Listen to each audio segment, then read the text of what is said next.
inside the church, they come to arrest me. Church में भी आ गया, मैंने ढूंढवाने. Where?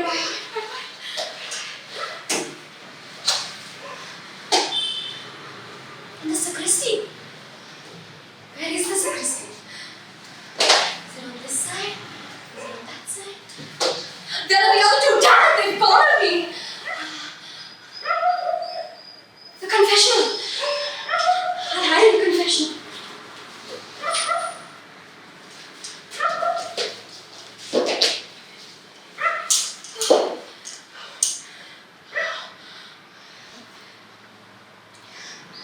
There's someone in there. It's a priest. They're everywhere. These damn priests. I think I'll confess myself. Yeah. I'll make a confession. And to be honest, I want to see if those cops have the guts to interrupt the sacred sacrament. Okay.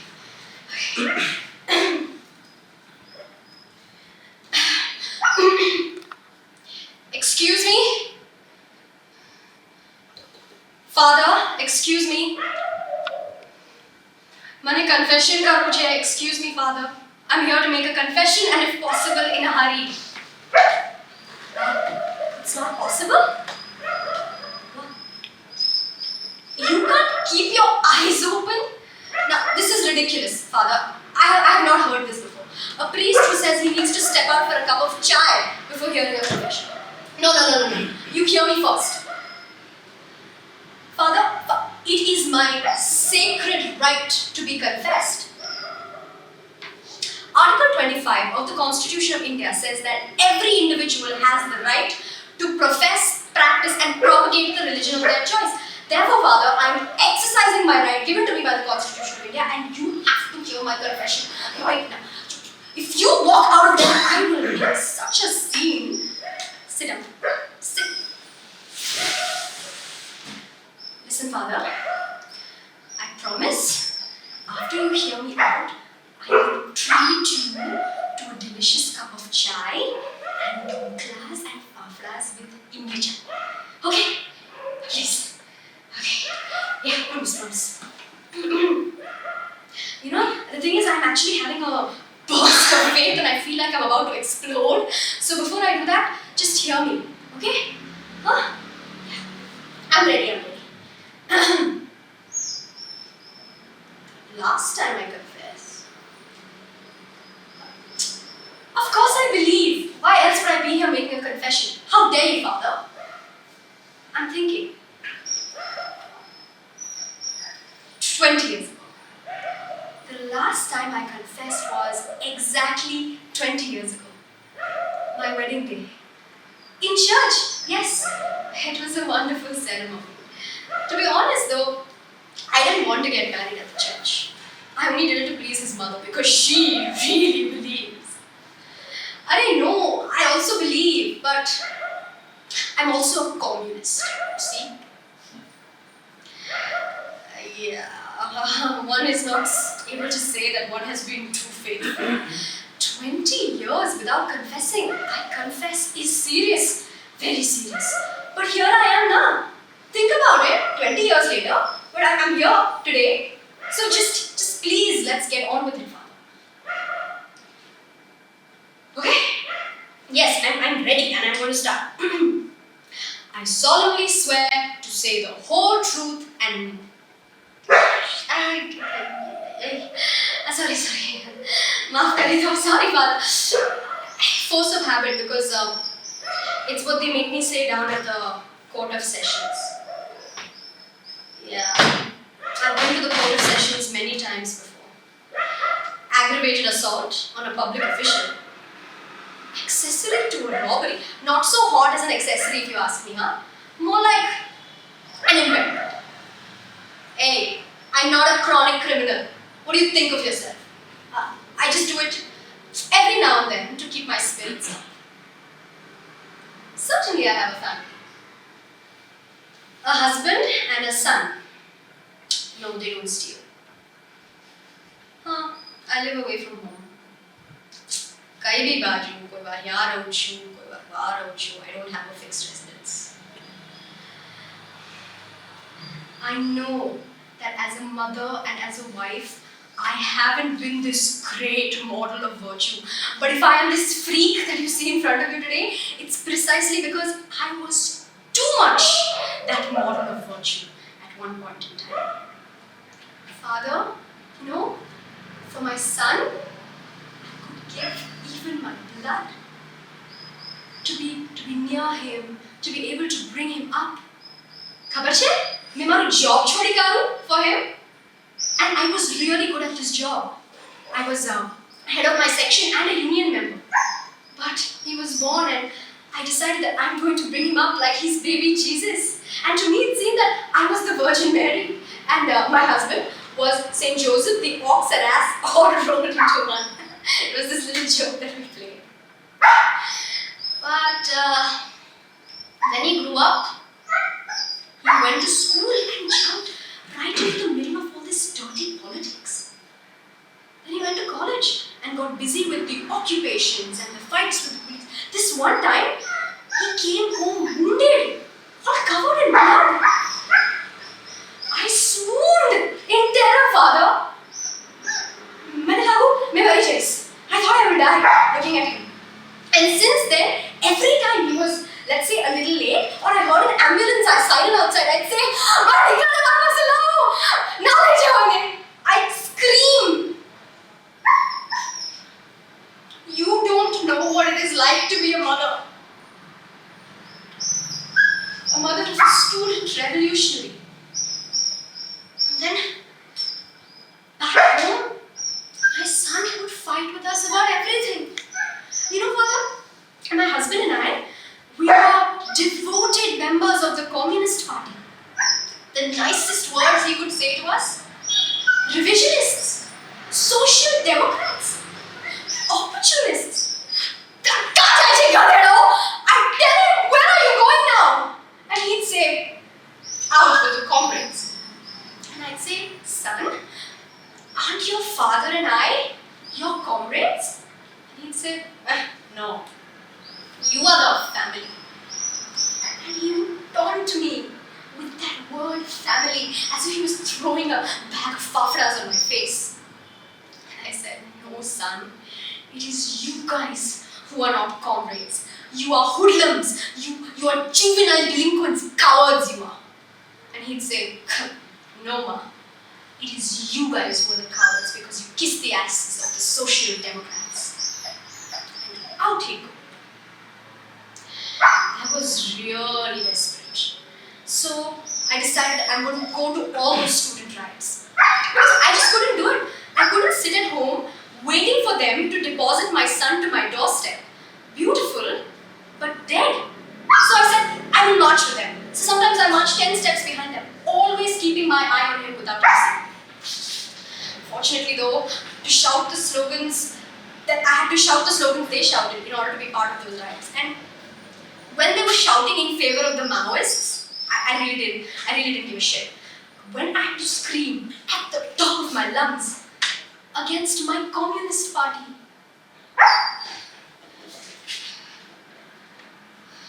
how bad I felt. And this one time I happened to be shouting those slogans, and I made eye contact with someone from my party's headquarters. I think it was the secretary. Yeah. He saw me by the sidewalk, and you know what he did?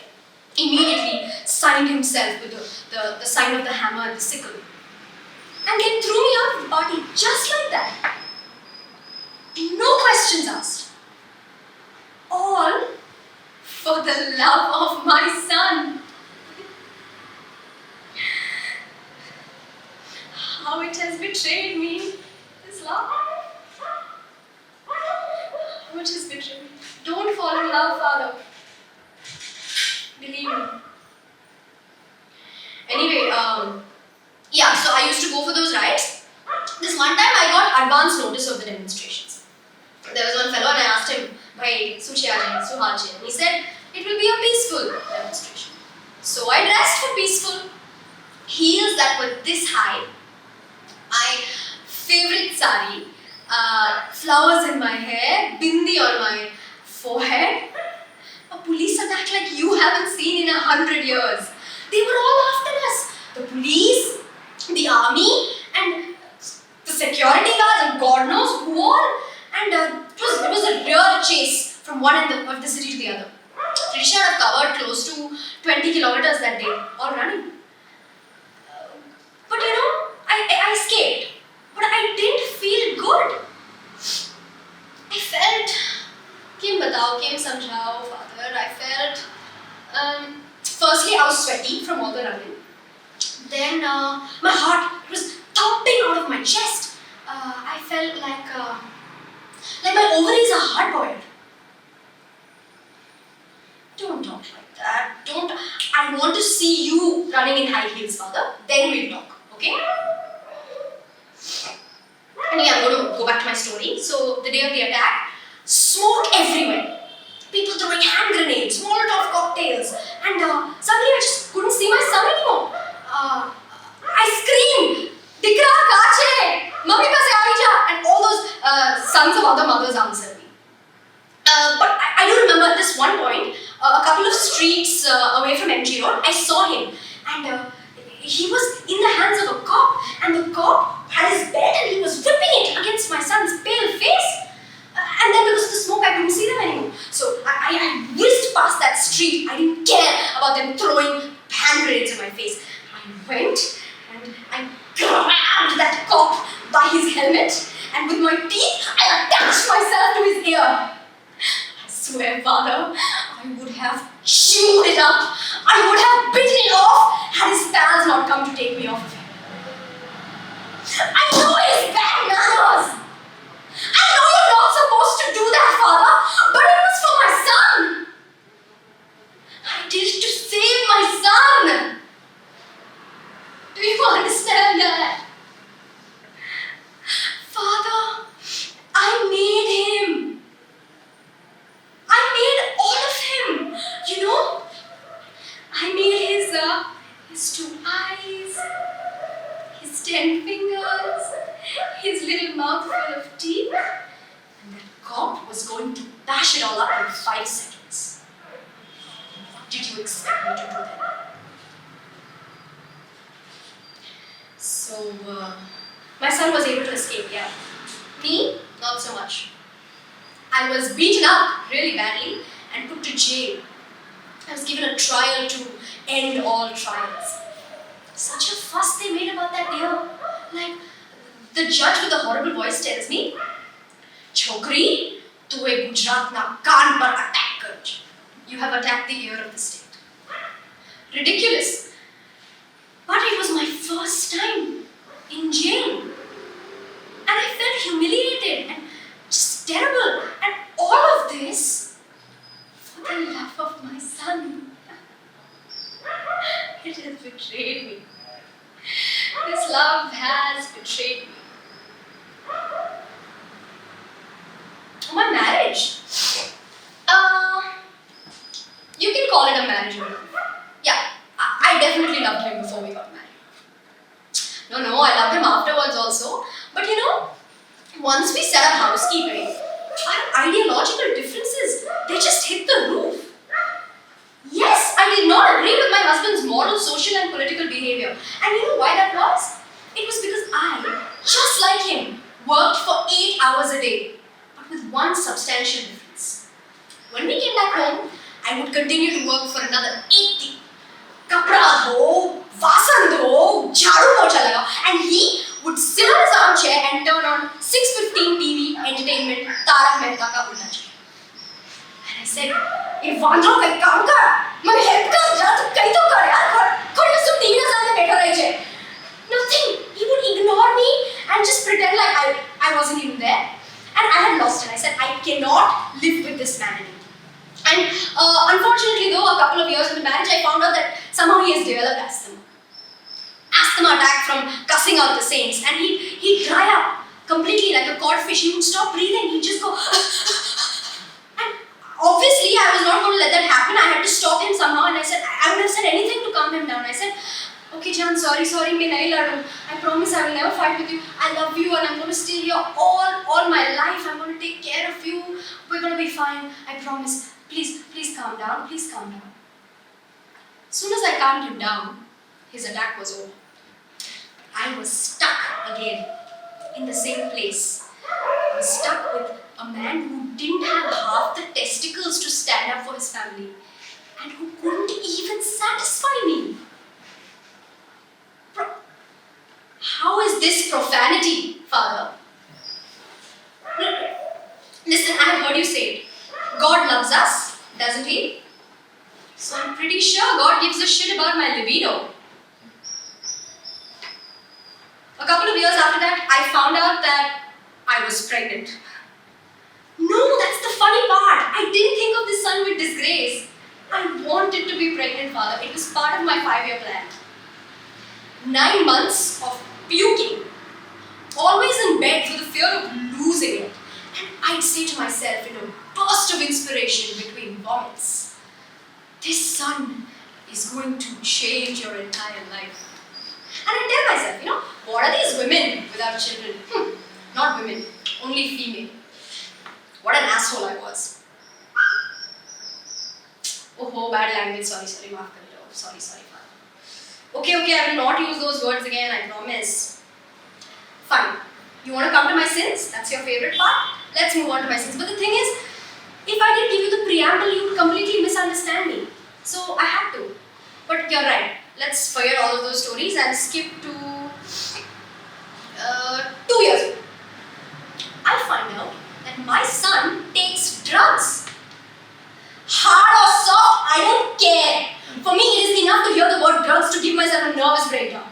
I said, this guy is depraved. He's antisocial. He's a monster. I said, what have I done wrong? And I tell myself, you useless husband, what have you done? It's all your fault. Look at him.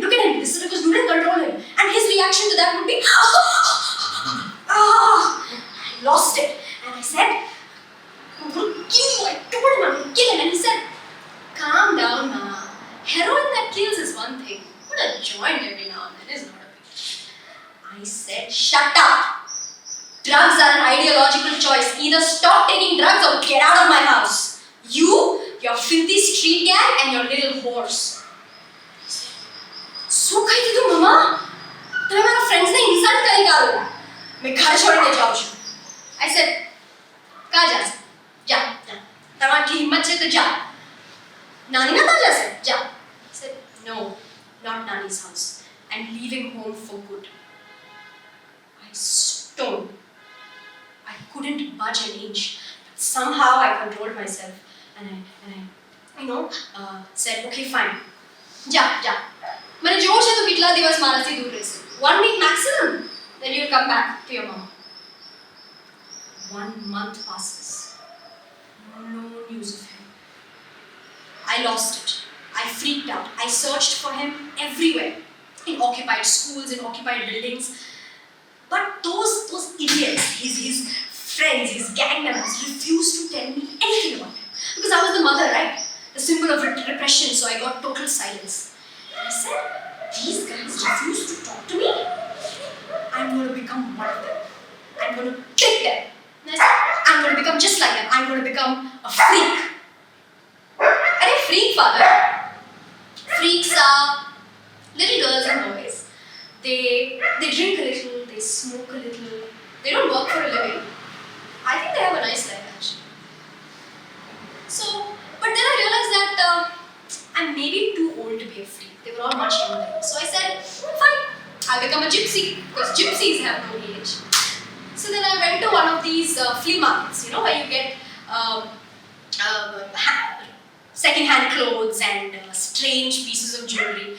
And I picked up some stuff that I thought, freaky gypsies would wear. So I bought this colorful skirt. I think it was a Moroccan skirt. And I bought these odd pieces of jewelry, like bangles and beads, necklaces and earrings and fancy makeup also. Violet-colored eyelashes, and I wore all of that, and this red tin foil that I stuck as a bindi right here on my forehead. Oh, and I happened to have my sister's gold tooth that had fallen out from her mouth a couple of weeks ago. So I washed it, and I fixed it right here. Yeah? We did not inside this. And then I looked at myself in the mirror, and I felt like I was looking at like a Christmas tree. And I said, okay, I think this is freaky enough. I'm going to go test out my new avatar. So I went to one of these free gatherings. I walk in and not even the dog noticed me because that's how ordinary I was. In fact, some people were dressed so much stranger than I was. Then I went in and I took out my mat, I took out all my things and I kept them. And at just the right moment, I took out this little bottle that I had brought with me. You know what all I put in it? I put a bit of toothpaste, that was the base. I put a few drops of iodine for the color, excrement of a horse for the smell. Of course, some tobacco, some alcohol, and I think I just drizzled it with a few drops of lime. And at just the right moment, I took that and I started sniffing it. And I acted like I was lost in drugged ecstasy. That was good enough to catch everyone's attention. As soon as I opened my eyes, I see a sea of people around me and they're like, "What are you doing?" I said, "I'm taking a hit." And they said, Can we try? I said, "I don't want to kill anyone. It's hard stuff." So they all took turns of it one by one. They started snorting it from their nostrils all the way up to their bloody fucking foreheads and brains, I think. And they said, "Oh, Mama, what a drug!" It was toothpaste. These kids know, Father, how easily they are taken in. So gullible. Anyway, then I cooked up this crazy story about my life. I said, my dad is an Adivasi. My mom is an Anglo-Indian from Goa. And I spend my time reading cards and reading stars, and I only drink blood of cats and blood of freshly killed hens because I'm a witch. No. They didn't believe me, but they liked me. And they let me stay with them. Yeah, so I started living with them and it was nice. Strangely, I didn't meet my son too often. It was just at one time, I remember, there was a huge concert and there were freaks gathered from all over the country. And we had booked out the entire space, the entire stadium. And I see my son at the far end of the stadium with his group of friends. And this time I said, "Aata mere pakadne tries. I'm going to catch hold of this guy. He's not going to escape." And I start towards him, I chase towards him. And another riot breaks out, to my luck. They set fire to everything, to the stage, to the decorations, and all of it. And the police come. Guess who they arrest first? Yeah, me. Oh, God knows for what reason. I didn't do anything. But so they arrested me, they took me to jail. But they let me go in, I think, 3 days they let me go because they didn't find any weapons on me and they had no evidence. So they let me go. But you know what was so special about that arrest? When I walked out of jail, I see a huge mob of people. Okay, all my friends, my freak friends, some metropolitan Indians, some feminists, all of them waiting for me. And they had a huge banner where they said, "Free Mama Witch." And they were singing and they were dancing, and this one cute little girl comes to me in the middle of those celebrations with a live chicken. And she says, "Here's a hot cappuccino for you, Mama." How sweet. It was one of the most special days of my life. And you know what I realized? I had done nothing for these people. Nothing at all. And they just loved me for me. And it was amazing. And I said, forget it. I'm not going to go back to that house. I'm not going to go back to that husband. And I don't care about that son anymore. I'm going to live for myself. And I'm going to live with these guys. They are my family now. And so I tried my best to fit in. And they had a lot of philosophies, these young kids. And I was giving it a shot. I said, okay, tell me. At first, I really didn't get it. I pretended to, but I really didn't get it. Eventually, though, I started understanding. You know, one of the main philosophies is what is personal, is sexual, is political. How brilliant! You get it, Father? You get it? Sexual is not a bad word. It's not a bad word. Fine, I will not say it again. I will not say sexual again. I'm sorry. Okay, I will repeat after you. Fine. I have fallen into an abyss. an infernal abyss. Moral disorder. We must have order, mustn't we, Father? Order, rules, regulations, rules of the book, rules of games, rules of etiquette, rules of living. The little girl needs her little book of rules. All my life, from the day I was born, I have heard repeatedly these rigmaroles. Chalo utho, brush karo, nashto karo, get ready for school, come on. Boys wear shorts, girls wear skirts. Boys do susu standing up, but girls do susu sitting down. Poo-poo is the same for everyone. Everyone sits down to poo. You boy, stop touching your pee-pee. Pee-pee is kaka. You there at the back, stop touching girls. Girls are kaka and poo-poo. In that case, Father, you know what I have to say? It's messy. Life, liberty, dreams, they are all messy. And I want to especially tell people like you, stop making love with so much superstructure, you know what I mean? Like courtship, and love, and marriage, and divorce, and I want you to meet my parents. I want to make love with you, for love's so beautiful. Trust me though, it is quite beautiful. You should try it. I made love actually a couple of years ago with this guy whose name I really don't even remember. But what I do remember is his eyes, his fingers, his soft lips, the things he did to me with them. No, I didn't feel lost. In fact, I felt like I was found. That feeling of freedom, Father, nothing can replace it. It's just the best. And in fact, that is why I don't think I could ever go back to my husband's. Never. Not even if they came looking for me. And they did. Just a couple of months ago, my son comes to me. I don't know how he found me, but he did. And he looks tip-top now. He had a blazer and a tie. And he cut his hair, I think, for the first time in 7 years. And he looked great. And he's telling me, Mama, tamari khabar che? I have a job now. I have given up my life as a bum. I don't smoke. I don't drink. I'm doing really well. And Dad also doesn't have asthma anymore. He plays tennis as a hobby. He has a girl. But if you come home, he'll ask her to go. I'm sure of it. So come home na, Mama. Come home na. Ghare aavi jao. Ghare aavi jao. Ghare aavi jao, Mama. Ghare aavi jao. I felt sick because in that moment I had flashbacks of me in that house with all the jhada pocha and the shirts to iron and the vessels to wash and not even a minute to myself. If I had to read the newspaper in the toilet, if one day my intestines decided not to function, I would miss out on the latest news. So I said no, I'm not coming home, son. I'm very proud of you. I'm so glad you've turned your life around. Trust me, I love you, but I can't come home. Please don't force me because I like it here.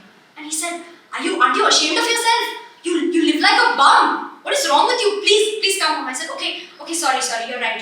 I'm living like a bum, but I'm going to stop. I'm gonna get a job. Maybe just a part-time job, just enough to eat and sleep. Because the rest of my time, I want to spend with people, with women in particular. I have so many beautiful things to share and I want to share it with them. I want to be able to sing and dance and laugh. I want to be able to see the sky and the stars. You know, son, the sky is actually blue in color, but I've completely forgotten that. Please don't force me to come. I can't come with you. Not even if you send the cops after me. And they did. They sent the cops after me. My husband and son put out a warrant against me for abandoning the conjugal bed. In fact, Father, I didn't tell you this before, but those cops have come into this very church chasing me. Yeah, they are outside somewhere. I'm so glad I'm here in this sacred confessional alone with you. I'm so glad I feel so safe here with you. Yeah, they are somewhere outside. I can see one of them there. Did you see that by the sacristy? Arey, वहाँ जाओ the guy in the blue shirt right behind him. Yeah, there's one there and I think there are a couple of them